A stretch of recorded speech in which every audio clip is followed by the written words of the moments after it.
وبرضو ما يكفي. رسولنا صلى الله عليه وسلم ጥሩ አስተማሪ ነበሩ። በአስተማሪነት በዳዒነት በዓሊምነት ሞዴል አርአያ ናቸው። የጥሩ አመራር የጥሩ መሪ ሞዴል ናቸው። ነብዩ ሰለላሁ ዐለይሂ ወሰለም በመለገስ በመስጠት ዙሪያ ሞዴል አርአያ ነበሩ። ያበዛልሃል፣ ብዙ ይሆንልሃል፣ ተወትውቱ በውትወታ ነው። በቃ 100 ሺህ ነው ይቻላል። ላህን በስንት መከራ ረሱል ሰለላሁ ዐለይሂ ወሰለም እንዲህ አልነበሩም። በልገሳ ዙሪያ ፈጣን ነበሩ። አይሻዬ ያ ሐምራ ቀዮ እያሉ ያቆላመጡ ይጠሯት ነበር። አንተ ምስትም ታቆላምጣለህ።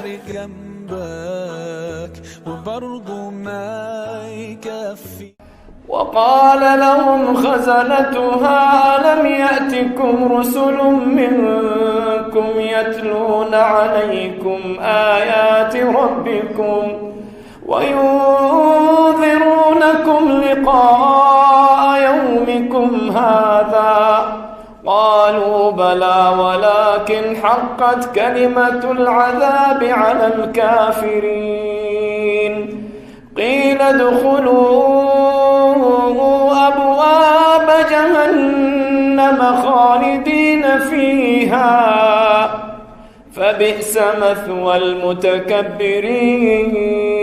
المتكبرين وسيق الذين اتقوا ربهم إلى الجنة زمرا وسيق الذين اتقوا ربهم إلى الجنة زمرا حتى إذا جاءوها وفتحت أبوابها وقال لهم خزنتها سلام عليكم طبتم فادخلوها خالدين وقالوا الحمد لله الذي صدقنا وعده وأورثنا الأرض من الجنة حيث نشاء فنعم أجر العاملين وترى الملائكة حافين من حول العرش يسبحون بحمد ربهم وقضي بينهم بالحق وقيل الحمد لله رب العالمين. جنبك وبرضو ما يكفي. الحمد لله حمدا كثيرا طيبا مباركا فيه كما يحب ربنا ويرضاه والصلاة والسلام على من أرسله الله رحمة للعالمين نبينا محمد وعلى آله وأصحابه وكل من اهتدى بهداه إلى يوم الدين وبعد. السلام عليكم ورحمة الله وبركاته. بقدميا مسلم لا درجن الله لا كاله مسجانا يدرسوا الحمد لله رب العالمين. بسم اسلام يمن نور بتشام سايهون اسلام لما تكبر دفاق انا لمالت لو فقنم الله وده مسجدو وده السبيت ممطاتن لو فقن بالسبيت انديه ቁጭ ብለን በዲናችን ጉዳይ ለመተዋወስ لو فقن قدم بأستاذ عبد القادر يسمانون قرآن مسمات እንድንችል ላሰማን ጌታ ከፍ ያለ በዛ ያለ ምስጋና ይድረሰው። አልহামዱሊላህ ረብል ዓለሚን። አላህን ማመስገን የሰጠን ነገር እንዲጨምር ሰበብ ይሆናል። አላህን ማመስገን ግዴታ ነው። አላህን ማመስገን አላህ ራሱን በራሱ አመስግኗል። ሰላት ስንሰግድ ሁሉ ጊዜም እንድናመሰግነው አድርጓል። ሱረቱል ፋቲሃ ላይ አላህ እንድናመሰግን ያደረገው ኡስታዝ ኢብኑ ቃዲር በቀሩትም ቁርአን መጨረሻ ላይ ሁሉም መላእክቶችም አርሽ ዙሪያ ላይ ሆነው ሁሉም ከቀብር ተነስቶ መጨረሻ ምንድነው የሚባለው? ወቂለ አልሐምዱሊላሂ ረቢል ዓለሚን ለዓለማቱ ጌታ ለአላህ ምስጋና ይገባው ምስጋና ይድረሰው የሚለው። የጀነት ሰዎችም ጀነት ገብተው አልሐምዱሊላሂ ረቢል ዓለሚን እያሉን አላህን ያመሰግኑትና አላህን ማመስገን ትልቁ ጸጋ ነው። አላህን ምናመሰግን አላህ ያድርገን ያልኩኝ ይህን ፕሮግራም ለሚያዘጋጁ ለሚመሩ ለሚያስተጋቡ ወንድሞች አላህ ኸይር ጀዛ አላህ ይክፈላቸው። አላህ ሱብሓነሁ ወተዓላ ሁልጊዜም በዚህ ስራ ላይ እስቲቃማ ይስጣቸው። ለሌሎችም አርአያ ሞዴል የሚሆኑ አላህ አድርጋቸው። እንዲሁም ቁርአንን የመስማት ክህሎትን ልምድን አላህ ይወፍቀን። ቁርአን ቀልብን ያረጥባል። ቁርአን ዓለም ላይ ካሉ መጽሐፍቶች ሁሉ የሚበልጥ ነው። የሚፎካከረው የለም፣ የሚወዳደረው የለም። መስማቱ በረካ ነው፣ አጅር ያስገኛል፣ ዒባዳ ነው። መላኢካ ያጅበናል ቁርአንን ስንሰማ። ፈዳኢሉ ተቆጥሮ ያልቅምና እንደው ቅድም ኡስታዝ አብዱል ቃድር የጀመሩትን ቁርአን ባያቆሙና እስከ ኢሻ ዝም ብለን በሰማን ምንኛ በታደልን። በመታደል ነው ቁርአንን መስማት ማድመጥ መታደል ነው። ረሱል ሰለላሁ ዐለይሂ ወሰለም ቁርአን እንዲቀራላቸው ያደርጉና ያዳምጡ ነበር። አስቡት እንግዲህ በሳቸው ነው ቁርአን የወረደው፣ ግን ሲሰሙት ይበለጠ እማረክበታል ይሉ ነበርና ሌላ ሰው ሲቀራ መስማት እወዳለሁ ቅሩልኝ ይሉ ነበር። እና መቅራትም ማድመጥም ትልቅ ዒባዳ ነው። እኛ ጋር የተዘነጋ ነገር ነው ብዬ አስባለሁኝ። እንደው አረብኛውን ማዕናውን የቁርአኑ ማዕናውን ትርጉሙን ስለማናውቀው ምናልባት ማድመጡ ላይ ትኩረት አንሰጥም እንጂ የቁርአኑ ማዕናውን ብናውቀው ኖሮ ተደምጦ የሚያበቃ አይደለም። ባዳመጥነው ቁጥር በሰማነው ቁጥር ልዩ ስሜት የሚሰጥ ልዩ ቀልብ የሚነካ ወደ አላህ የሚመልስ ትልቁ መመሪያ ነውና እንደምንም በዚሁ አጋጣሚ አረብኛን እንማር። በቃ በደንብ አድርገን አረብኛን እንማር ወጥረን። ከኛ ቋንቋ ይልቅ እኛ ከምናውቀው ከእናታችን ከወረስነው ቋንቋ ይልቅ ለጀነት ሰበብ የሚሆነን አረብኛ ቋንቋ ነው። ለምን ቁርአንን እንረዳበታለን እንደወረደ። በቃ እንደወረደ ቁርአንን ለመረዳት ለመገንዘብ ትልቅ መሰረት ነውና አረብኛን ቋንቋ ተምረን ቁርአንን ምናጣጥም ምናደምጥ ሰው አላህ ያድርገን ያልኩኝ ወደ ተሰጠኝ ርዕስ ይገባለሁ። ያው ርዕሱ ረሱላችን ሰለላሁ ዐለይሂ ወሰለም الرسول قدوتنا يا الله سبحانه وتعالى መልእክተኛ የሁላችንም አርአያ ናቸው፣ ሞዴላችን ተምሳሌታችን ናቸውና ያንን አጉልቶ ለማቅረብ ወይም በዛ ዙሪያ ለመተዋወስ ነው። አላህ Subhanahu Wa Ta'ala ለሰው ልጆች መመሪያን ዝም ብሎ ማውረድ ይችላል። ቁርአኑን ዝም ብሎ ማውረድ ይችላል። ግን የግድ ተግብሮ የሚያሳይ ያስፈልጋል። አለበለዚያ ሁሉም እንደየራሱ አረዳድ ይረዳውና እንደመሰለው ይተገብረውና መንገዱ ይለያያል፣ ሰው ይበታተናል። ስለዚህ አላህ Subhanahu Wa Ta'ala የሰጠን ቁርአንን ያወረደልን ቁርአን ወጥ በሆነ መልኩ እንድንረዳውና ተግባሩንም በቁርአን ውስጥ ያለው መመሪያ ወጥ በሆነ መልኩ እንድንተገብር አስተማሪ ላከልን፣ የሚያሳይ ሞዴል ላከልን። እሱን ምሰሉ እሱን ተከተሉ ብሎ አለን። የሁሉም አንቢያዎች ሩሱሎች የተላኩበት ዓላማ ይሄው ነው። አላህ በቁርአኑ እንደገለጸው ኡላኢከ ሀዳ አላህ የመራቸው ያቃናቸው ናቸው አለ። አላህ ቀድሞ አንቢያዎችን ሩሱሎችን ዘረዘረና እነዚህ በሙሉ አላህ ወደ ቀናው መንገድ የመራቸው ናቸውና ፈቢሁዳሁም እቅተዲህ አለ። አንተም የነሱን መንገድ ተከተል አላቸው ረሱልን ሰለላሁ ዐለይሂ ወሰለም። የሰው ልጅ ሞዴል ይፈልጋል። ይህ በቃ ግዴታ ነው። የሰው ልጅ ያለ ሞዴል መኖር አይችልም። በየትኛውም ሐያት ላይ ኮርጀን ነው የምንኖረው። ኖሮን ስንኖር ኮርጀን ነው የምንኖረው እንጂ በጥናት አይደለም የምንኖረው፣ በኩረጃ ነው የምንኖረው። ገብቷችኋል? አሁን እኛ እያንዳንዳችን የለበስነው ልብስ ኮርጀን ነው የለበስነው ነው አይደለም? ይሄ ልብስ ያምራል፣ በሰው አየነውና ያምራል ብለን እኛም ገዛነው ለበስነው። ይሄ ደስ ይላል አልና ለኛም አደረግነው። ሐታ ምግብ ቤት ገብተህ የሆነ ሌላ ሰው ቢበላው እንት ያን አይነት እምጣልኝ ትላለህ፣ ትኮርጃለህ። በቃ ጠቢዓችንን ባህሪያችንን አላህ ኮርጆ የሚኖር ሌላን አካል ሞዴል አድርጎ የሚኖር አድርጎ ነው አላህ የፈጠረን። በቃ አብዛኛው ሰው ኑሮ በኩረጃ ነው ማለት ምን ማለት ነው?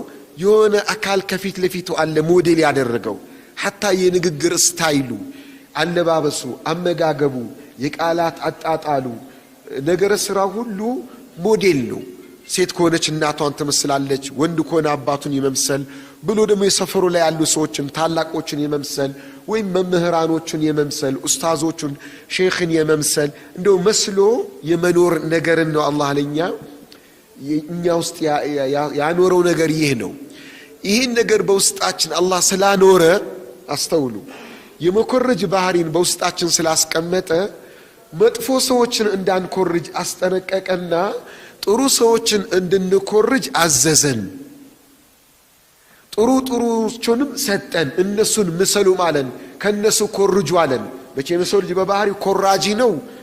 የግድ የሆነን አካል ሞዴል ይከተላል፣ ከሆነ አካል ተምሳሌት አርአያነትን ይወስዳልና እናንተ ግን መውሰድ ያለባችሁ ከነብዩ ሙሐመድ ሰለላሁ ዐለይሂ ወሰለም ነው ብሎ አላህ ነገረን። በግልጽ ነገረን። لقد كان لكم في رسول الله أسوة حسنة بنبي محمد صلى الله عليه وسلم الله ودنا أنت بلاكو ملكتنيا هيوت لاي لأن أنت طرو يهون موديل على الله تشنا الساتشون مسلو إلى الله مسلو أسوة الساتشون تكتلو الساتشون دي موديل وسدو يلنا ግን ይህን ምክሬን የሚሰማ ይላል አላህ ቀጥሎ ይህን ምክር የሚሰማው እሳቸው እንደ ሞዴልነት ውሰድ ያልኩትን እሺ ብሎ የሚከተለው ማነው? ሊመን ካነ የርጁላህ አላህ ፊት ቀርቦ ነጃ መውጣት የሚፈልግ ሰው ብቻ ነው። ከጀሃነም መዳን የሚፈልግ ሰው፣ ጀነትን መግባት የሚፈልግ ሰው ሞዴሉ ማነው የሚሆነው? ነብዩ ሙሐመድ ሰለላሁ ዐለይሂ ወሰለም። ሊመን ካነ የርጁላህ ወልየውመል አኺር አላህን የሚፈራ ሰው፣ ከአላህ የሚከጀል ሰው፣ የቂያማ ቀን አላህ ፊት ቀርቦ ነጃ መውጣትና ጀነት መግባትን የሚፈልግ ሰው በሙሉ ህይወቱ ሞዴሉን ማን ያደርጋል? ረሱልን ሰለላሁ ዐለይሂ ወሰለም እያለ አላህ አስቀመጠ። እነማን እሳቸውን እንደሚከተሉም ገለጸ። አማኞች ናቸው የሚከተሉት፣ ሙእሚኖቹ ናቸው የሚከተሉት። ኢማን የሌለው ሰው የረሱልን ሰለላሁ ዐለይሂ ወሰለም ሞዴል አይከተልም፣ የእሳቸውን ፈለግ አይከተልም። ምናልባት የእሳቸውን ሞዴልነት በመከተል ዓለማዊ ጥቅማ ጥቅም አገኛለሁ ብሎ ካሰበ ለጥቅሙ ሲል ሊከተላቸው ይችላል። ለጥቅሙ ሲል የእሳቸውን ሞዴልነት ሊወስድ ይችላል። ለጥቅሙ ሲል፣ ለገበያው ሲል። ለምሳሌ ምዕራባውያን ፈላስፋዎችን በሉት፣ ሳይንቲስቶችን በሉት፣ ሌሎችን በሏቸው ከነብዩ ሰለላሁ ዐለይሂ ወሰለም የወሰዱት ነገር አለ። ከነብዩ ወስደዋል፣ ከአስተምሮቶቻቸው ወስደዋል፣ ከአመራራቸው ወስደዋል፣ ከህጋቸው ከስርዓታቸው ወስደዋል። ግን አይጠቀምበትም፣ አጅር አያገኙበትም፣ ከጀሃነም አይድኑበትም፣ ጀነትንም አያገኙበትም። ለምንድነው ታዲያ የወሰዱት? ለዓለማዊ ጥቅማቸው ነው። ዱንያዊ ጥቅም ለማግኘት ነው። በብዙ የህይወት በህግ ዙሪያ በሉ አሁን እኛ ህገ መንግስት ወዘተ በየሀገሩ የሚባለው ሸሪዓ ነው። በኢትዮጵያ እንኳን የህግ ትምህርት ውስጥ ራሱን ቻለ አንድ ትምህርት አለ፣ ሸሪዓ ነው የሚል የህግ ተማሪዎች ያውቁታል። ሸሪዓ ነው ተብሎ ትምህርቱ ይሰጣል። ይህ ህጉ ሁሉም ህግ ከዛ የተወሰደ ነው። ግን እሱን አንድ አድርጎ አቅርበው ከውስጡ የሚወስዱትን ወስደው ወደ ራሳቸው አድርገው ሲበዛባቸው ሁሉ ኮርጀው ወስደን የራሳችን ማድረግም አይከብዳል። በዛ አንድነቱን ለምን ሸሪዓ ነው ብለን የተወሰነው አናስቀምጥም አይነት ነገር በሚል የተወሰነው ሸሪዓ ነው ብለው ያስቀምጡታል። ፈረንሳይ ህግ የሚሉት ማለት ያው የህጎች ሁሉ ምንጭ ቁርአንና ሐዲስ የነብዩ ሰለላሁ ዐለይሂ ወሰለም አስተምሮት የሳቸው ሞዴልነት ነው። በተለያየ ዘርፍ ማንሳት ይቻላል። በስነ ምግባርም በተለያየ ዙሪያ ላይ እና ተጠቃሚ የሚሆነው ማን ነው? የሳቸው ሞዴልነት አርአያነትን በመከተል ተጠቃሚ የሚሆነው ሊመን ካነ የርጁላህ ወልየውመል አኺር አላህን ከአላህ የሚከጀል ሰው ሊላህ ብሎ ዒባዳ የሚያደርግ ሰው አላህን የሚፈራ አላህ ጀነት እንዲያስገባው የሚፈልግ ከጀሃነም አላህ እንዲያድነው ለሚፈልግ ሰው መንገዱ የረሱል መንገድ ብቻ ነው ሰለላሁ ዐለይሂ ወሰለም ይላል አላህ። የኛ ነብይን ደግሞ ምን አላቸው? ቀደምት አንቢያዎችን ተከተል አላቸው። ፈቢሁዳሁም ይቅተዲህ የረሱሎችን መንገድ ተከተል አንተም አላቸው። በሌላም በቁርአን አንቀጽ ወተቢዕ ሚለተ ኢብራሂም ሐኒፋ ቀጥ ያለውን የኢብራሂምን መንገድ ተከተል ነብዩ ኢብራሂምን መንገድ ተከተል ይላቸዋል። የራሳቸው ሸሪዓ አላቸው፣ የራሳቸው መመሪያ አላቸው። ከሌሎች አንቢያዎች ለየት ያለ ማለት ነው። የሌሎች አንቢያዎችን አስተምሮት የሻረ መመሪያ ነው የተሰጣቸው። ግን ወጥ ሆነው ያልተሻሩ ወጥ የሆኑ መንገዶች አሉ፣ አስተምሮቶች አሉ። እንደ ሞዴልነት እነዛ እንዲከተሉ ያስተምራል። በተለይ ነብዩ ሰለላሁ ዐለይሂ ወሰለም በሚያስተምሩት አስተምሮት ላይ ቁረይሾች ወይም በወቅቱ የነበረው ህዝብ እንቅፋት ሲሆኑባቸው፣ ሲያደናቅፏቸው፣ ሽርክን ሲከለክሏቸው እንዴት ነው ሽርክን ምትከለክለን ብለው ጠላት አድርጎ ሲይዟቸው ነብዩ ሰለላሁ ዐለይሂ ወሰለም እንዴ እኔ ብቻ ነኝ እንዴ አንድ አላህን አምልኩ ብዬ በማስተማር የመጣሁት? ከኔ ቀደም የነበሩት አንድ አላህን በብቸኝነት አምልኩ ሽርክን ተው ብለው አላስተማሩም እንዴ? እኔ ብቻ እንግዳ ነኝ ማለት ነው የሚል ስሜት ሲሰማቸው አላህ እሳቸውን ለማጽናናት የቀደምቶችን ሞዴልነት ያነሳላቸዋል። የቀደምት አንቢያዎችን ሩሱሎችን ታሪክ በማንሳት የነሱን ሞዴል እንዲከተሉ በእነሱ እንዲጽናኑ አላህ ያደርጋል። ለምሳሌ ወማ አርሰልና ሚን ቀብሊከ ሚን ረሱል ኢላ ኑሒ ኢለይህ አነሁ ላ ኢላሃ ኢላ አነ ፈዕቡዱን ከአንተ በፊት አንድም መልእክተኛ አላክንም ለእያንዳንዱ መልእክተኛ በእውነት የሚመለክ አንድ አላህ እኔ ብቻ ነኝና እኔኑ ብቻ አምልኩ ብዬ ያስተማርኩት ወይም ወህይ ያወረድኩለት ቢሆን እንጂ ይላቸዋል። አንተ ብቻ አይደለህም፣ ካንተም በፊት የነበሩት እንደዚሁ ሲያስተምሩ ነበረ። በሌላ በቁርአን አንቀጽ ቀደምቶቹ ሰብር እንዳደረጉ አንተም ሰብር አድርግ ይላቸዋል። ከማ ሰበር ቀደምቶቹ የአላህ ባሪያዎች ሰብር እንዳደረጉት አንተም ሰብር እያለ የቀደምቶቹን ታሪክ እያነሳ በዛ ታሪክ እንዲጽናኑና ራሳቸውን በዛ እያዩ እንዲጓዙ ያደርጋል አላህ ሱብሓነሁ ወተዓላ። ለእኛ ደግሞ ለነቢ ኡመት ሰለላሁ ዐለይሂ ወሰለም በግልጽ የሆነ ቋንቋ እሳቸውን ምሰሉ፣ እሳቸውን ተከተሉ ብሎ አላህ አዞናል። ትእዛዝ ነው። አማኝ የሆነ ሰው በሙሉ እሳቸውን መምሰል ያለበት ረሱላችን ሰለላሁ ዐለይሂ ወሰለምን መከተል፣ ንግግራቸውን መከተል፣ ተግባራቸውን መከተል፣ አስተሳሰባቸውን አመለካከታቸውንም መከተል፣ ሁለመናቸውን መከተል ለኛ ዒባዳ ነው የተደረገልን። ዒባዳ ወደ አላህ መቃረቢያ አጅር የምናገኝበት ትክክለኛ ሙስሊም ሙእሚን መሆናችን የሚረጋገጥበት ሆኖ ነው አላህ ያቀረበልን። አላህ ሱብሓነሁ ወተዓላ በቁርአን ይላል ፈኢን ለም የስተጂቡ ለከ ፈዕለም አነማ የተቢዑነ አህዋአሁም አንተ ስታስተምራቸው እኔ ምላቸውን ስሙኝ ተቀበሉኝ ብለህ ስትል አንተን ማይቀበሉ ከሆነና አንተን ማይከተሉ ከሆነ እወቅ እነሱ እየተከተሉ ያሉት ስሜቶቻቸውን ነው። ወመን አضሉ ሚመን ተበዐ ሀዋሁ ቢገይሪ ሁደን ሚን አላህ ከአላህ ዘንድ ምንም መመሪያ ሳይኖረው ስሜቱን ከሚከተል ሰው የበለጠ ጠማማ ማን አለ ይላል አላህ ሱብሓነሁ ወተዓላ። አላህ ጠማማ ሰዎችን ወደ ቀናው መንገድ አይመራም ይላል አላህ። በሕይወታችን ሙሉ የእሳቸውን ሞዴልነትን ካልወሰድን፣ የእሳቸውን አርአያነትን ካልወሰድን እኛ እየኖርን ያለነው በስሜታችን ነው ማለት ነው። በነፍስያ ነው እየኖርን ያለነው። በሸይጣን መንገድ ነው እየኖርን ያለነው። እያንዳንዳችን ሐያታችንን በነብዩ ሰለላሁ ዐለይሂ ወሰለም አኗኗር ዙሪያ ልንቃኘው ይገባል። እያንዳንዱን ነገር ከሳቸው ሐያት ጋር ነው ማያያዝ ያለብን። ነብዩ ሰለላሁ ዐለይሂ ወሰለም እንዴት ነበሩ? ለምሳሌ እንበል ከንግግር ስንናገር እንደ ረሱል ሰለላሁ ዐለይሂ ወሰለም እሳቸው እንደተናገረው መናገር አለብን። ማህበራዊ ህይወትን ኑረውታል፣ ተናግረዋሉ።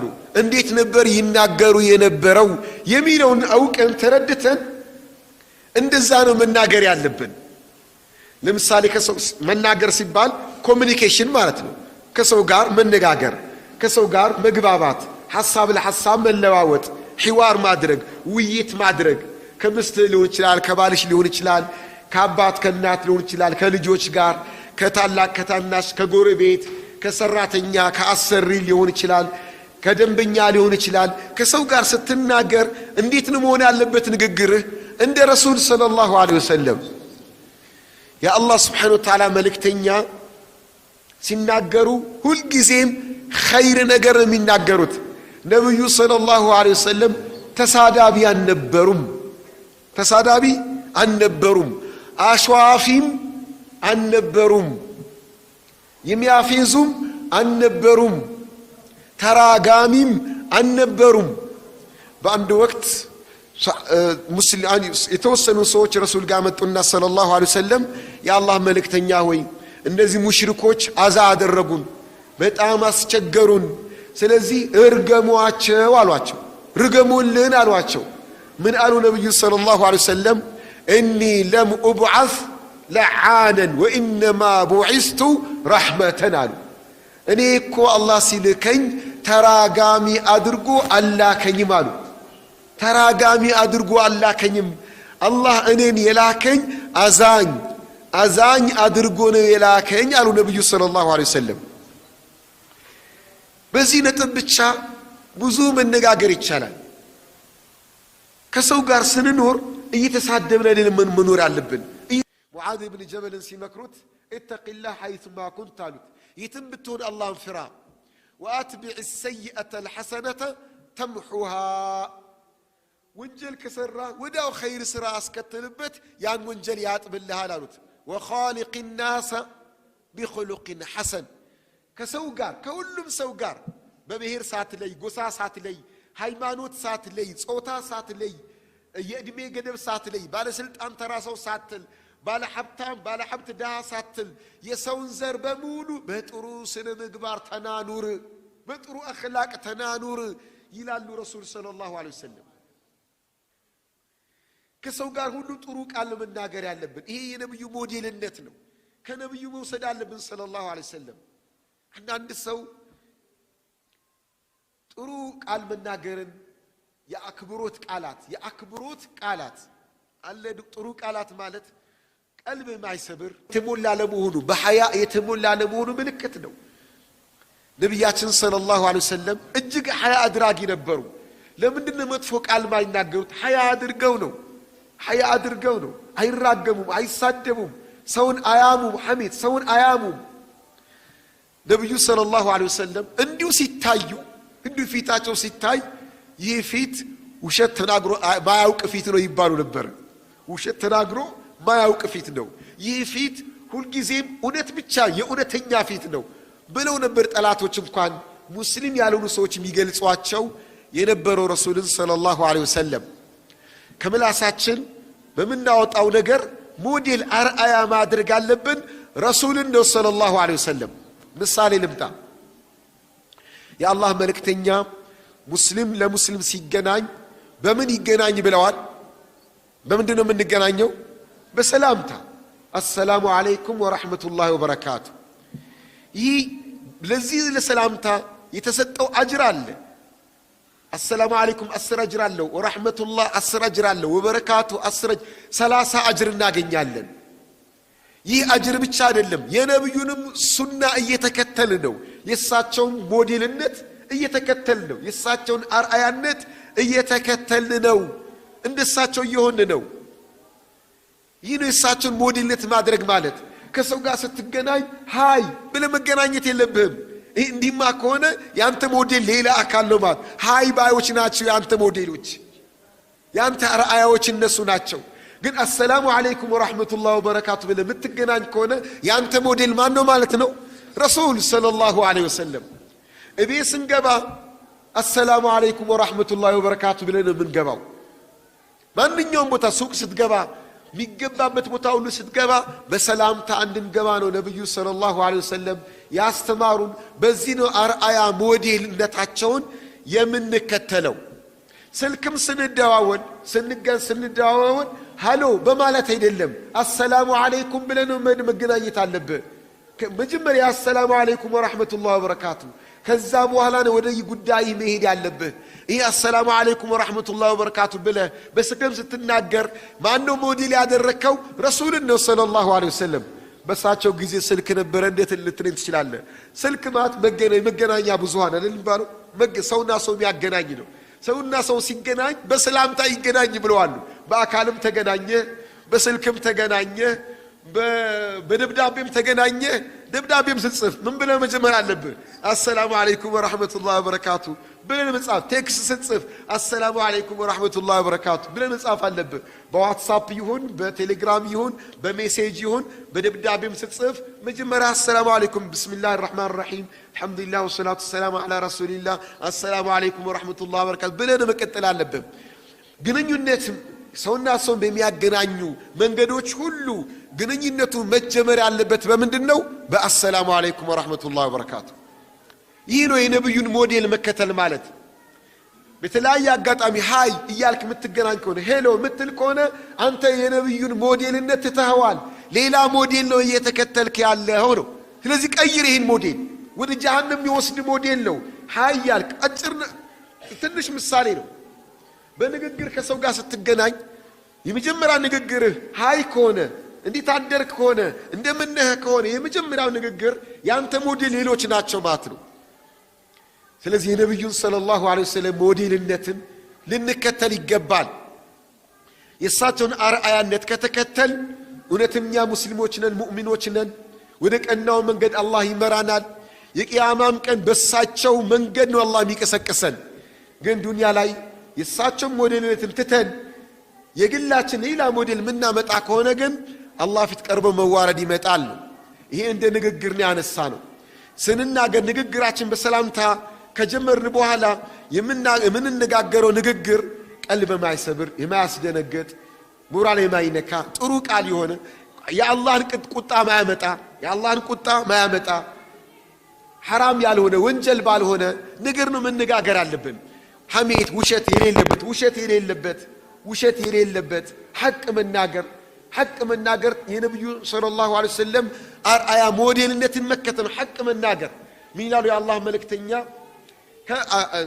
እንዲህ ይላሉ كلمة حق أكبر الجهاد كلمة حق عند سلطان جائر ይላሉ ትልቅ ጂሃድ ብሎ ማለት በዳይ ባለ ስልጣን አጠገብ ሆኖ ሐቅ መናገራል ሐቅ በመናገር ነብዩ ሰለላሁ ዐለይሂ ወሰለም ሞዴል ናቸው አርአያ ነች አንድ ቀን ዋሽተው አያውቁም ሂረቅል የሚባል ሻም ላይ የነበረ ንጉስ አቡ ሱፊያን ከመስለሙ በፊት ወደ ለንግድ ወደ ሻም ሄዶ ነበርና እናንተ ጋር በአገራችሁ ነብይ ነኝ የሚል መጥቷላሉ ስለሱ በዝርዝር ማወቅ ፈልጋለሁና የቅርብ ቤተሰቡ የሆነ ሰው ስጡኛል ብሎ ጠየቀ ነጋዴውን የንግዴው ቅፍለት አቡ ሱፊያን ሰጡት አቡ ሱፊያን ብዙ ጥያቄዎች ጠየቀው ከጠየቀው ነገር ውስጥ አንዱ ምንድነው ዋሽቶ ያውቃል ወይ ውሸት ተናግሮ ያውቃል ወይ አረ በፍጹም ዋሽቶ አያውቅም ነብይ ነኝ ከማለቱ በፊት እናንተ 40 አመት ከናንተ ጋር ኑሯል በ40 አመት ውስጥ ነብይ ሳይሆን ማለት ነው ዋሽቶ ያውቃልን በፍጹም ዋሽቶ አያውቅም አለ ታዲያ አሁን እንዴት ወደ አላህ ሲጣራ ውሸታም ለምን አላችሁት እስካሁን ዋሽቶ ማያውቀውን አሁን እንዴት ይዋሻል ብላችሁ አሰባችሁ ሐቅ መናገር የነብዩ ሰለላሁ ዐለይሂ ወሰለም ሞዴልነትን አርአያነትን መከተል ነው ነብዩ ሰለላሁ ዐለይሂ ወሰለም በሁሉም የህይወት ዘርፍ ሞዴል ናቸው በባልነት ካያቸው ምርጥ ሞዴል ናቸው እንደ ባል ስታያቸው ምርጥ ሞዴል ናቸው እሳቸውን መምሰል እከሌ ለባል ለምስቱ እንደዚህ ነው እከሌ ለምስቱ እንደዚህ ነው የሚል ነገር ሳይሆን ማንሳት አለብን ነብዩ ሰለላሁ ዐለይሂ ወሰለም ለምስቶቻቸው ምን ነበሩ ያንን ነው እሳቸውን አርአያ ሞዴል ማድረግ ያለብን ነብዩ ሰለላሁ ዐለይሂ ወሰለም ምስቶቻቸውን ያቆላምጡ ነበር እናታችን አይሻ ያ አይሻዬ ያ ሐምራ ቀዮ እያሉ ያቆላምጡ ይጠሯት ነበር አንተ ምስትን ታቆላምጣለህ በስሟ አስተጠራታለህ ወይስ አንቺ ነው የምትለው እሷ አንቺ በስሟ እንኳን አይጠራም በስሟ መጥራት ያን ብቻ አይደለም ነብዩ ሰለላሁ ዐለይሂ ወሰለም ቁርአን ሲቀሩ እናታችን አይሻ ሐይድ ላይ የወረበባ ላይ ሆነው ታፋቸውን ተንተርሰው ቁርአን ይቀሩ ነበር ቁርአን አሁን ይሄ ዞር በይ ከዚህ ነው በቃ ዞር በይ ከዚህ ራቅ በይ ተወሰውሻለሽ አይነት ሐሳብ ነው አንዳንድ ሰው የሚያስበው። ይህ አግባብ አይደለም። ለጥሩ ባልነት የነብዩን ሰለላሁ ዐለይሂ ወሰለም ሞዴልነትን መውሰድ አለብን። እናታችን አይሻ ረዲየላሁ ዐንሃ ነብዩ ሰለላሁ ዐለይሂ ወሰለም ከቤት ውጭ ሲሆኑ ምን አይነት ነገር ባህሪ እንዳላቸው እናውቃለን። ግን ቤት ውስጥ ሲሆኑ ከምስቶቻቸው ጋር ሲሆኑ ምን ነበሩ ተብላ ስትጠየቅ እኛ ጋማ ሲሆኑ ኮሽና ነው የሚኖሩት አለች። ኮሽና ናቸው። ወይ እሳት ያቃጥላሉ፣ ወይ እንጨት ያደርጋሉ፣ ወይ የሚሰራ ስራ ይሰራሉ። ስራ ነው የሚሰሩት። የተቀደደ ልብስ ካለ ይሰፋሉ። ይሄን ስራ ነው የሚሰሩ። ጫማቸው ይሰፉ ነበረ። የቤት ስራ ከኮሽና ከምስቶቻቸው ጋር ነው የነበሩት ነው። ይሄን መሰለን ሞዴል አርአያ ማድረግ ማለት ይሄ ነው። ጥሩ ባል ማለት ለጥሩ ባል ሞዴል ናቸው ነብዩ ሰለላሁ ዐለይሂ ወሰለም። ይሄን ብቻ አይደለም፣ ለጥሩ መሪ፣ ለሀገር መሪ፣ የሀገር መሪ ሆንክ፣ የድርጅት መሪ ሆንክ፣ የቤተሰብህ መሪ ሆንክ፣ የምትመራው አካል በዛም አነሰ የጥሩ አመራር የጥሩ መሪ ሞዴል ናቸው ነብዩ ሰለላሁ ዐለይሂ ወሰለም። መመሪያን በማስተላለፍ ይሁን ለህዝባቸው በመሐሳብ በመቀበል ይሁን ግልጽ ነበሩ። አስተውሉ። ነብያችን ሰለላሁ ዐለይሂ ወሰለም አንድ ቀን በቀብር አጠገብ ሲያልፉ አንድ ሴት ልጅ ሞቶባት ልጁ ቀብር ላይ ታለቅሳለች። ነብዩ ሰለላሁ ዐለይሂ ወሰለም ከሰሃቦቻቸው ጋር ሆነው ሲያልፉ ምን አሏት? እተቂላህ ወስብሪ አሏት። አላህን ፍሪ ሰብር አድርጊ አሏት። ምን አለቻቸው? ኢለይከ ዐኒ ፈኢነከ ለም ትሰቢ ሙሲበቲ፣ ዞር በልልኝ በእኔ የደረሰው ስላልደረሰብህ ነው ብላ አለቻቸው። እሳቸው ካለፉ በኋላ አንቺ እኚህ እኮ የአላህ መልእክተኛ ናቸው ተባለች። የአላህ መልእክተኛ አሽረፈል ኸልቅ ዱንያ ላይ እሳቸውን መሰለ የለም። ምርጡ ነቢይ።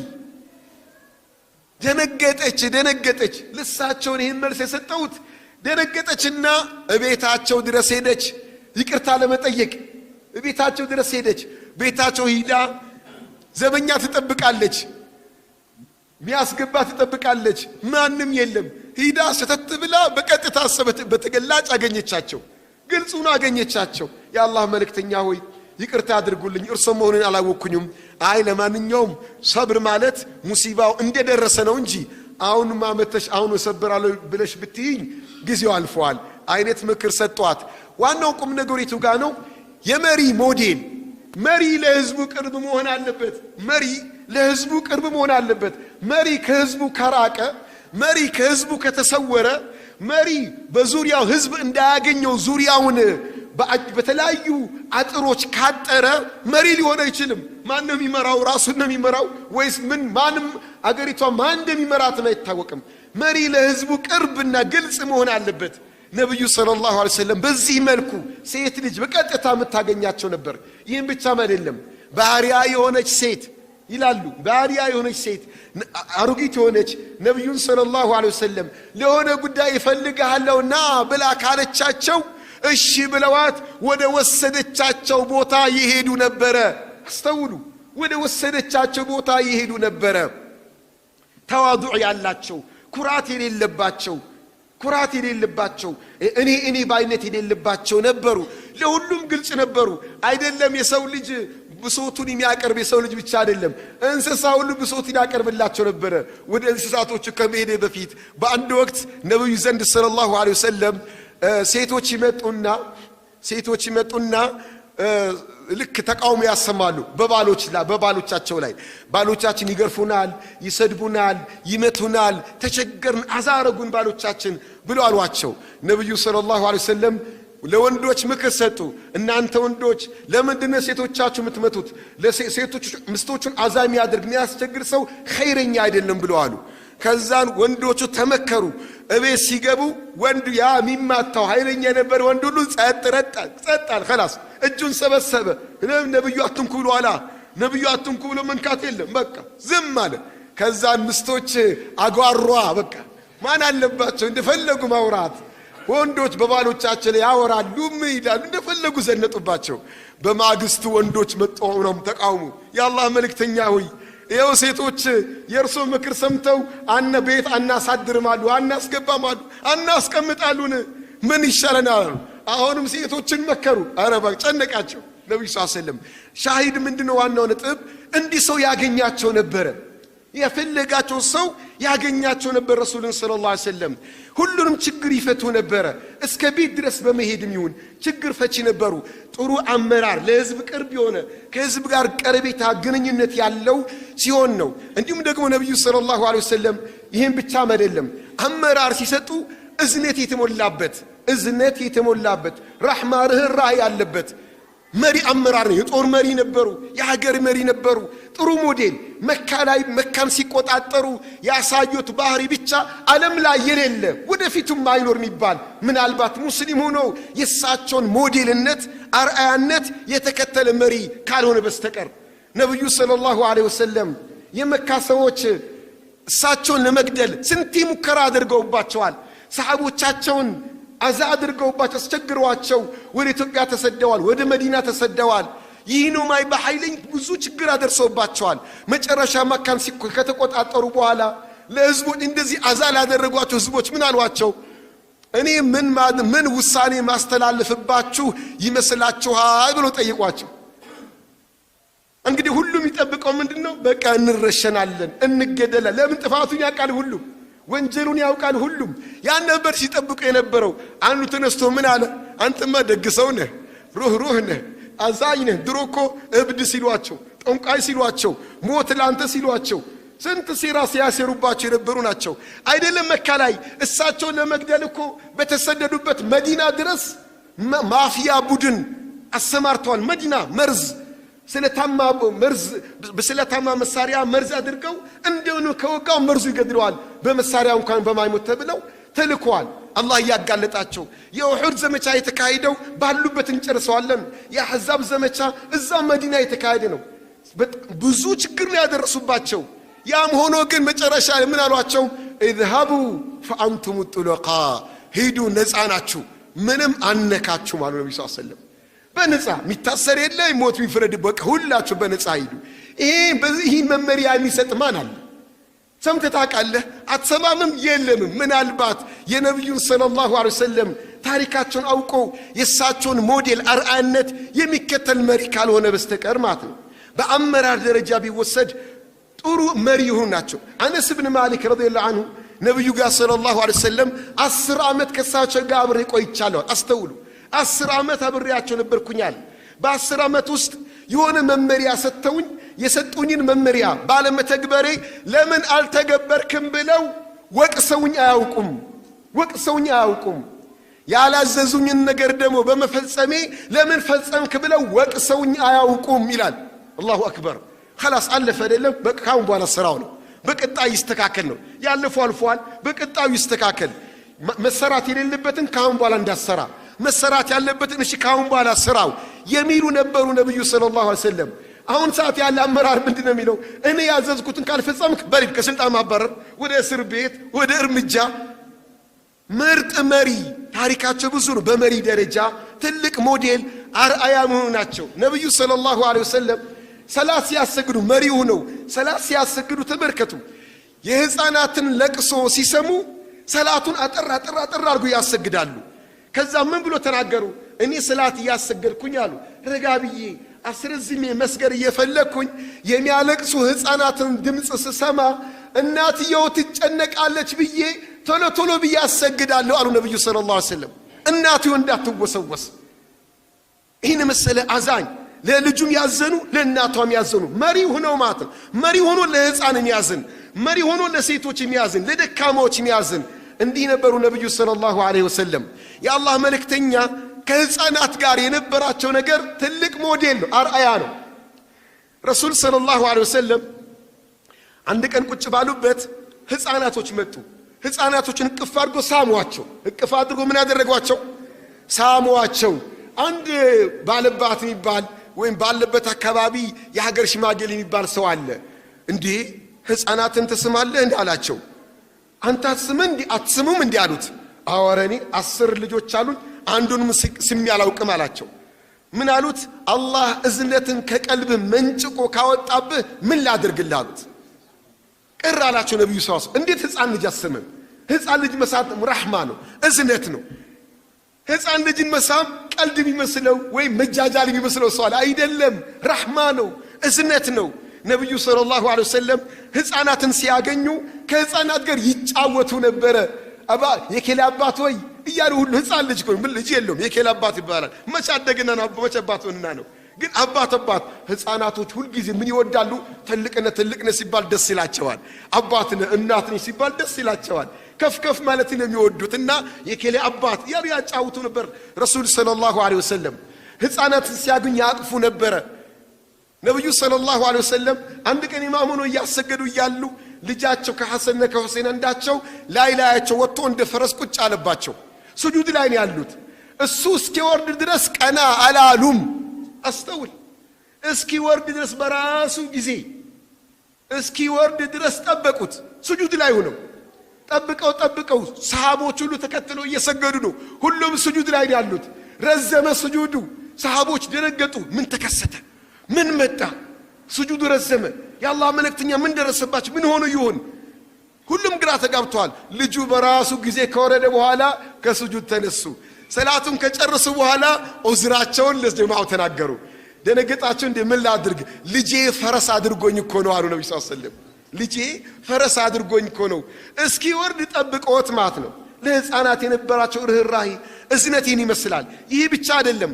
ነብዩ ሰለላሁ ዐለይሂ ወሰለም ከገጠር ለመጣ ለእንግዳ ሰው ስርዓት አደብ የማያውቅን ሰው እንዴት አድርጎ ይዞ እንደነበረ አንድ ገጠር ሰው መስጂዳቸው ገባ። በመስጂዳቸው ሽንቱን ሸና። በመስጂድ ውስጥ ሽንቱን ሸና። የገጠር ሰው ትንሽ ፋቅ ብሎ መሽናት ነው። ምን ቤት ነው ውጭ ነው ምንም የለም። ሸና። ከዛን ሰሃቦቹ ምን አሉ? ደነገጡ። አንተ ምን ነካ? እንዴት መስጂድ ውስጥ ብለው ጮሁበት። የአላህ መልእክተኛ ምን አሉ? ተው አትጮሁበት፣ ሽንቱንም አታቋርጡት፣ ይጨርሳል። ከጨረሰ በኋላ ጠሩትና ምን አሉት? መስጂድ የተገነባው እኮ አላህን ለማምለክ አላህን ለመገዛት ቁርአን ለመቅራት ለዝክር ለዒባዳ ነው እንጂ አሁን አንተ ላደረከው አይነት ነገር አይደለም አሉት። በጣም ተደሰተና ምን አለ? ያ አላህ አለ ለኔና ለነብዩ ሙሐመድ ብቻ እዘንልን፣ ከኛ ውጭ ለማንም እንዳታዝን አለ። አሁን አስተውሉ። ምንድነው ይሄን ያስባለው? ይህን ቃል እንዲናገር ያስደረገው ምንድነው? እዝነታቸው ነው፣ ርህራያቸው ነው። አስተምሮቶቻቸው እንዴት አድርጎ እንደሚያስተምሩ፣ እንዴት አድርጎ እንደሚያዝሙ፣ ሰው እንዴት አድርጎ እንደሚስቡ ይህን ማርኮ ተስቦ ተማርኮ ይህን ቃል ተናገረ። እሱም ንግግሩ ጥፋት ነበረና እኔን አመስግኖኛል እኔን ከፍ አድርጎኛል ብሎ ዝም አላሉም። ወዲያው ለሱም ትምህርት ሰጡት። ምን አሉት? ለቀድ ضيقت واسعا ሰፊውን የአላህ ረህመትማ አታጥበው ለሌላውም ይድረስ አሉት ነብዩ ሰለላሁ ዐለይሂ ወሰለም። እሱም ሲያጠፋ እሱን መልሰው መከሩት። ጥሩ መካሪ ጥሩ አስተማሪ ነበሩ ነብዩ ሰለላሁ ዐለይሂ ወሰለም። በዒባዳ ዙሪያ አላህን በማምለክ ዙሪያ ሞዴል ናቸው። በወላጅነት ሞዴል እንደሆኑት፣ በባልነት ሞዴል እንደሆኑት፣ በአስተዳደር በመሪነት ሞዴል እንደሆኑት፣ በጥሩ ተናጋሪ በኮሙኒኬሽን ሞዴል እንደሆኑት አላህን በማምለክ የአላህ ባሪያ በመሆንም ዙሪያ ሞዴል ነበሩ ነብዩ ሰለላሁ ዐለይሂ ወሰለም። አርአያ ነበሩ የአላህ መልእክተኛ ረሱል ሰለላሁ ዐለይሂ ወሰለም። አላህን ከመዘከር ቦዝነው አያውቁ። ሁሌ አላህን ይዘክራሉ። እናታችን አይሻ ረዲየላሁ ዐንሃ ምን ትላለች? ካነ ረሱሉላህ ሰለላሁ ዐለይሂ ወሰለም የዝክሩላህ ፊ ኩል አሕያን። ሁል ጊዜ አላህን እንደዘከሩ ነበር። ሁል ጊዜ ዝክር፣ አላህን መዘከር ከምላሳቸው ጠፍቶ አያውቅ። ሁሌ አላህ መዘከር ከዒባዳ ሁሉ ምርጥ ዒባዳ አላህን መዘከር ነው። ሰበቀል ሙፈሪዱን ነጣዮች ቀደሙ በለጡ። ማለት እነማን ናቸው ሲባሉ አዛኪሩን አላህ ከሲረ ወዛኪራት፣ ብዙ አላህን የሚዘክሩ ወንዶችና በብዛት አላህን የሚዘክሩ ሴቶች ናቸው። ቀደሙ ከሁሉም ዒባዳ ይህን የዝክርን ዒባዳ ተግባሪዎች ቀደሙ በለጡ አሉ ረሱል ሰለላሁ ዐለይሂ ወሰለም። ዝም ያሉበት ጊዜ አታገኝም። ከዝክር ዝክር እኮ ትልቁ ሰላት ዝክር ነው፣ ጾም ዝክር ነው፣ ሁሉም ዒባዳ ዝክር ነው። ከዋና ዋና ዒባዳዎች ውጭም አላህን ይዘክሩ ነበረ። በዝክር ሞዴል እናደርጋቸው ይገባል። አላህን የማፍቀር አላህን የመፍራት ወደ አላህ የመቃረብ ትልቁ ዒባዳ ዝክር ነው። ሁሌ ነው የምትዘክረው። ሁል ጊዜ ስተኛ ዝክር፣ ስትነሳ ዝክር፣ ሁል ጊዜ ዝክር። አላህን አለመርሳት፣ አላህን መዘንጋት የለብም፣ መርሳት የለብም፣ መዘናጋት የለብም። ሁሌም ከአላህ ጋር መሆን። አላህን የሚዘክር ሰው ሁሌ ከአላህ ጋር ነው። ፈዝኩሩኒ አዝኩሩኩም፣ አስታውሱኝ አስታውሳችኋለሁ ይላል። አላህን የሚዘክሩ ሁሌ ከአላህ ጋር ናቸው። ነብዩ ሰለላሁ ዐለይሂ ወሰለም ዝክርን በጣም ያበዙ ነበር። ይህ ምን ያህል የአላህ ባሪያ መሆናቸውን አላህን ማምለካቸውን ወደ አላህ መቃረባቸውን ያሳያል። የሰላት ዒባዳቸውን ብንመለከት አስተውሉ። ነብዩ ሰለላሁ ዐለይሂ ወሰለም ሰላት ሲሰግዱ ማስረዘም ይወዳሉ፣ ረጋ ማለት ይወዳሉ። ሰላት ሲሰግዱ በተመስጦ ነው የሚሰግዱት። ነብዩ ሰለላሁ ዐለይሂ ወሰለም ሰላት ሲሰግዱ ሌሊት ሰላት ሲሰግዱ እግራቸው ያብጥ ነበር። ረጅም ሰዓት ከመቆም የተነሳ ተረከዛቸው እግራቸው ያብጣል። እናታችን አይሻ ረዲየላሁ ዐንሃ አዝናላቸው ተቆርቁራ ማለት ነው ምን ትላቸው ነበር? የአላህ መልእክተኛ ሆይ ምን ነው እግሮ እስኪያጥ ድረስ ይሰግዳሉ? ለወንጀል ከሆነ አላህ ምሮታል፣ ያለፈውም የሚመጣውም ተምረዋል። ለምንድን ነው እንደዚህ አካሉን እንዲሚያንገላቱት ብላለቻቸው። ምን ብለው መለሱላት? አፈላ አኩኑ አብደን ሸኩራ፣ ሁሉን ነገር ላደረገልኝ አላህ አመስጋኝ ባሪያ መሆን የለብኝም እንዴ ታዲያ ብለው ነው የመለሱላት። ይህ ሁሉ ዒባዳ የሚደክሙት ለአላህ ሹክር ለማድረስ ነው። ዋናውን ዒባዳ ለማድረግ ሹክር ለማድረስ ነው፣ ለዋናው ዒባዳ አይደለም። እኛ አይደለም ለሹክር ዋናው ዒባዳ ላይ ሰነፎች ነን።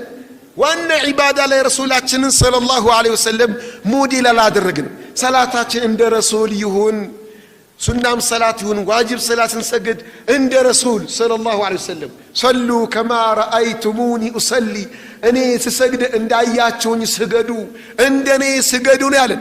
እንደየራሳችሁ ስገዱ አላሉንም።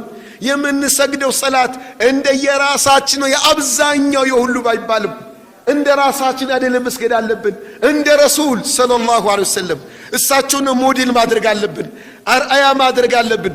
ጾም ስንጾም ጿሚ ነበሩ ነብዩ ሰለላሁ ዐለይሂ ወሰለም፣ ሰጋጅ ነበሩ፣ ዛኪር ነበሩ፣ ቁርአንን የሚቀሩ ነበረ።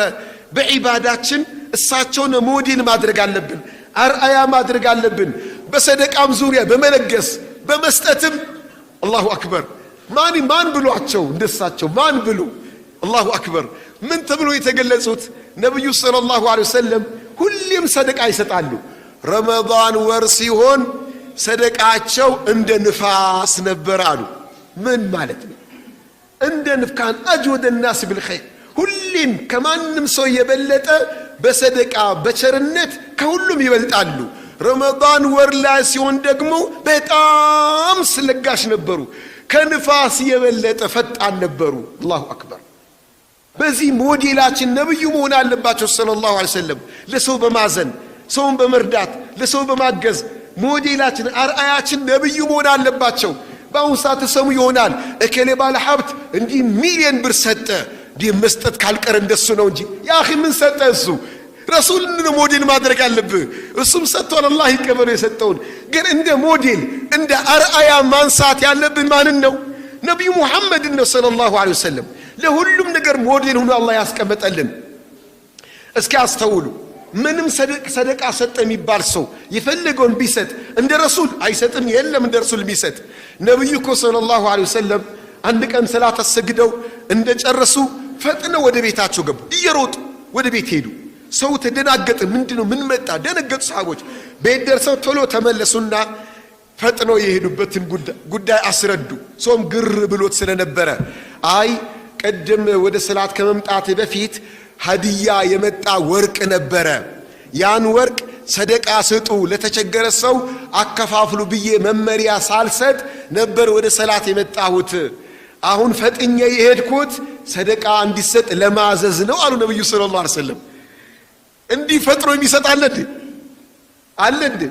ተጎትጉቶ ተወትውቶ አጅር አለው፣ አላህ ዘንድ ታገኘዋለህ። ዱንያ ለቀት ሄዳለህ፣ ወደ ኺራ ብታሳልፈው ይሻላል። ዱንያ ጠፊ ነች፣ አላህ ይጨምርልሃል። አንድ ብትሰጥ በቦታው ይተካልሃል፣ ያበዛልሃል፣ ብዙ ይሆንልሃል። ተወትውቶ በውትወታ ነው በቃ 100 ሺህ ነው ይቻላል።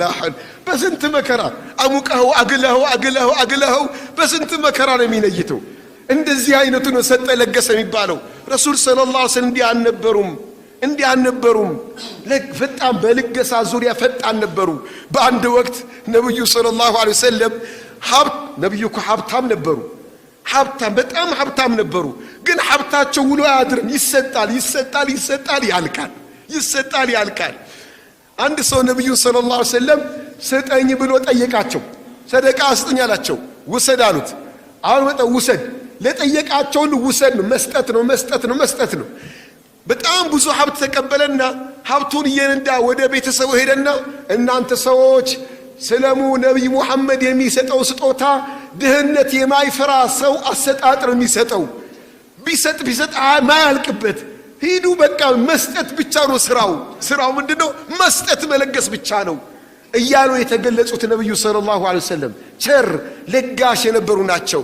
ይህ እንደ ተግባራቸው አስተምሮታቸውን ብትመለከት ከዚህ የበለጠ የጠነከረውን አስተምሮቱ ምን አሉ? ወላሂ ላ ዩእሚን አሉ። በአላህ እምላለሁ አላመነም፣ በአላህ እምላለሁ አላመነም፣ በአላህ እምላለሁ አላመነም አሉ። ተዋረደ፣ ከሰረ። ማን ነው እሱ ተባሉ? መን ባተ ሸብዓን ወጃሩሁ ጃኢዕ። ጎረቤቱ ተርቦ እያደረ ጠግቦ ያደረ ሰው አላመነም አሉ ነብዩ ሰለላሁ ዐለይሂ ወሰለም። አላመነም አሉ። ሶስት እየማሉ አላመነም አሉ። ምን ማለት ነው ይሄ? አንተ ዋጅቡ ዘካ ነው ብቻ ነው ብለህ በአመት ዘካ ብቻ ቆጥረን ለማውጣት ደምረ ቀንሰ ለማውጣት ተዘጋጃለህ። እሱ ብቻ አይደለም ዋጅብ። ጎረቤት ከተራበ ያን ጎረቤት የማብላት ዋጅብ አለብህ፣ ግዴታ ነው። እምነት የለህም አሉ እኮ በቃ አላመነም አሉ። ይሄ ማለት ዋጅብ መሆኑን የሚያሳየው አላመነም። ሶስቴ ደጋግሞ አላመነም ያሉት። ስለዚህ ዋጅብ የሆኑ ሰደቃዎች ብዙ አሉ። የግድው ዘካ ብቻ አይደለም፣ ሁኔታም ያመጣቸው ገጠመኝ የሚገጥምህ በግድ መስጠት ያለብህ ሁኔታዎች ይኖራሉ። በእነዚህ ሁኔታዎች መስጠት አለብህ ብሎ ያስተማሩት ይሄን ብቻ አይደለም። ምን አሉ ነብዩ ሰለላሁ ዐለይሂ ወሰለም? በዚሁ በቸርነት በሰደቃ ዙሪያ ሀለከል ሙክሲሩን አሉ። ባለ ሀብቶች ጠፉዋል፣ ወደሙዋል። አልሙክሲሩን ማለት ብዙ ሀብት ያላቸው ጠፉ፣ በቃ ወደሙ፣ የጀሃነም ሆኑ ባለ ሀብቶች አሉ። ኢላ ሲቀር አሉ መን ቃለ ቢማሊ ሀከዛ ወሀከዛ አሉ። በሀብቱ ሰደቃ ሲሰጥ በቀኝም ሰደቃ፣ በግራም ሰደቃ፣ ከፊትም ሰደቃ፣ ከኋላም ሰደቃ። ሀብቱን እንደዚህ በመስጠት ብቻ እንደዚህ ሰደቃ በማብዛት ላይ ሁኖ ሀብቱን የሚያስተዳድር ባለ ሀብት ከሆነ እንጂ እየቋጠረ የሚያከማች ባለ ሀብትማ አለቀለት፣ ወደመ ይላሉ ነብዩ ሰለላሁ ዐለይሂ ወሰለም። በመለገስ በመስጠት ዙሪያ ሞዴል አርአያ ነበሩ። ረሱላችን ሰለላሁ ዐለይሂ ወሰለም ጥሩ አስተማሪ ነበሩ። በአስተማሪነት፣ በዳዒነት፣ በዓሊምነት ሞዴል አርአያ ናቸው። ተከታይ ያላገኘው ልብ በሉ፣ ተከታይ ያላገኘ ሚከተላቸው ያላገኘ የእሳቸውን አርአያነት የሚወስድ ያላገኘ ርዕስ የአስተማሪ የዳዒነታቸው ርዕስ ነው። ይህ ርዕስ በጣም ተበድሏል፣ እጅግ በጣም ተበድሏል። ነብዩ ሰለላሁ ዐለይሂ ወሰለም በየገበያው እየሄዱ ነበር ዳዕዋ ያደርጉ የነበረው። በየስብሰባ ቦታ እየሄዱ ነበር ዳዕዋ ያደርጉ የነበረው። ለትልቅ ለትንሹ ነበር ሲያስተምሩ የነበረው። እኛ ዳዕዋ የምናደርገው መስጂድ ውስጥ፣ ለዛውም በልዩ ፕሮግራም ከተዘጋጀ ብቻ ነው። የሆነ ሰው ጥፋት ሲያጠፋ ካዩ እዛው ያርሙ ነበር። ለነገ አይሉም፣ እዛው ማረም ነው። ጀሃነም እንዳይገባባቸው እንዳይቀጣባቸው እዛው ያስተካክል። እዛው አስተማሪ፣ አዛኝ፣ ሩህሩህ ሰው ከጀሃነም እንዲወጣ ማስተማር። ደከመኝ ሰለችኝ የለም። እብድ የተባሉበት ምክንያት ምንድነው? እንደ እብድ ይናገራሉ ነው። ቀን ማታ ያስተምራሉ። ቀን ማታ ዳዕዋ ሲያደርጉ ሲያስተምሩ ይጮሃሉ፣ ይቆጣሉ። ካነሙ ሙንዚሩ ጀይሽን ወታደራዊ ንግግር ነው የሚናገሩት የነበረው። አስጠንቃቂ ንግግር ነው የሚናገሩት የነበረው። ሰው ተጠንቅቆ እንዲመለስ፣ ከጀሃነም ነፃ እንዲወጣ፣ ሰው ጀነት እንዲገባ አኺር ሐያታቸው አላህ ያሳያቸው። በሞት አፋፍ ላይ ያሉ ጭንቀታቸው ለኡመታቸው ነበር፣ እንድ ሰው ጀሃነም እንዳይገባ። ከፊታቸው ላይ ነበረ ፎጣ ብድግ አድርገው አንስተው ምን ይሉ ነበረ? ለዐነ አላሁ اليهود والنصارى اتخذوا قبور انبيائهم مساجد። ነሳራዎችና ይሁዳዎች አላህ ከረህመቱ ያርቃቸው የአንቢያዎቻቸውን ቀብር መስገጃ ቦታ አድርጎ በመያዛቸው እያሉ የሳቸው ቀብር መስገጃ ቦታ ተደርጎ እንዳይያዝ ያስጠነቅቁ ነበር። ሁሌ ሲያስተምሩ፣ ሁሌ ዳዕዋ ሲያረጉ፣ ሁሌ ሲናገሩ ወደ አኺራ ይሄዱት። በዚህ የሳቸው ሞዴል የሚከተል የሳቸውን አርአያ የተከተለ የለም ባይባልም ጠፍቷል። በጣም ያነሰ ነው። ስለዚህ እባካችሁ ሁላችንም ይህን ሞዴልነታቸው እንከተል። ሰላት ማይሰግድን ሰው አይተን ዝም አንበል። እናምጣው ወደ ሰላት፣ እናምጣው ወደ መስጂድ። ሱብሃንአላህ ነብዩ ሰለላሁ ዐለይሂ ወሰለም መስጂድ መጥቶ በጅምዓ ማይሰግድን ሰው ከነቤቱ ሊያቃጥሉት እንጨት ሰብስበው ሊያቃጥሉ ሊሄዱ ሲሉ እቤት ውስጥ ያለውን ሰው አስታውሰው ነው የተውት። ሴቶችን ዑዝረኞችን አስታውሰው እነሱ ይጎዳሉ ነው ያቆሙት ነብዩ ሰለላሁ ዐለይሂ ወሰለም። የዳዕዋው አጀንዳ የዳዕዋው ርዕስ ሞዴልነት ያጣ አጀንዳ ስለሆነ በዚህ ርዕስ ላይ ሁላችንም አደራ ላለው